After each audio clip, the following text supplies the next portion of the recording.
we received a report that a pickup truck had struck a utility pole and that the pole had snapped. When we arrived on scene, Engine 5 was the first unit to arrive. They reported that there were wires down, that a pole had snapped in half, and that there's a transformer on fire. That there was a victim, the driver of the vehicle was still trapped inside. What makes a call like this so very difficult is if the vehicle is energized, then we have difficulty accessing the victim.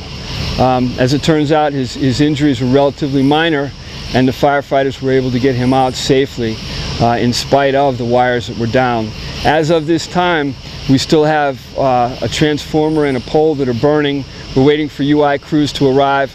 We can't touch the fire until they kill the primaries. As it turns out, there's actually 2 accidents here.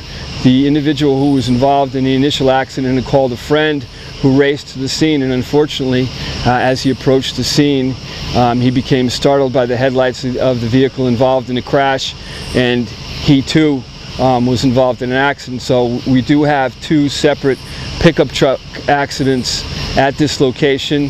One victim has been transported to the hospital. His injuries at this time are relatively minor. We have this special stick that allows us to detect the presence of electricity, and we use that to define a hot zone. We're currently waiting for the arrival of UI, and we'll be able to extinguish the fire and stabilize the scene the rest of the way. Congress Street will probably be closed for a couple hours while UI repairs the scene and repairs the wires. And that's about all we have for now, Steve.